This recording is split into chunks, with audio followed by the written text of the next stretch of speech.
The Reverend Dr. Polly Murray was a black, queer, gender-variant civil rights activist and lawyer born in 1910. After the arrest for violating Virginia segregation laws by sitting on a whites-only section of the bus, she was inspired to become a civil rights lawyer and applied to Howard University. Despite graduating at the top of her class, she was denied the chance to do further work because of their perceived gender. She later became the first black person to receive a JSD from Yale Law School. During her time at Howard, she coined the term Jane Crow as a sister term to Jim Crow and acknowledged the experiences of women of color being incredibly unique and complex. She was unapologetically queer and out, writing about her experiences with queer women.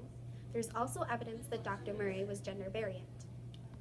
Dr. Murray inspires me because of the passion and energy she devoted to bringing attention to the struggles of women of color. Women of color have been continually left behind in every single liberation movement, and this is evidenced by the fact that few have even ever heard of Dr. Murray.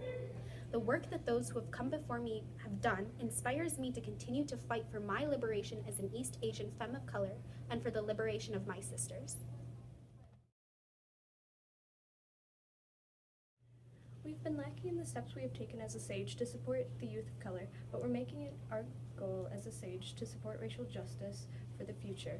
By focusing on making the voices and experiences of students of color heard through the events like Words Hurt Week and learning about the race and racism in SAGE, we hoped to increase our efforts to fight racial justice.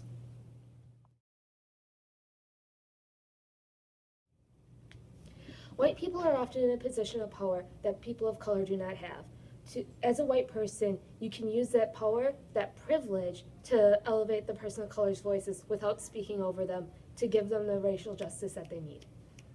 GSAs must join the fight for racial justice simply because queer and trans youth of color exist. As a community, we have a duty to fight for the liberation and acceptance of all of our members, not just our white and cis ones. I am tired of being ignored and ostracized. I am tired of my struggles and the struggles of my siblings of color being treated as though they do not matter.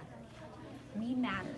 Specifically, Black Lives Matter. Our Black siblings are fighting for their lives, and it is the responsibility of GSAs nationwide to join them.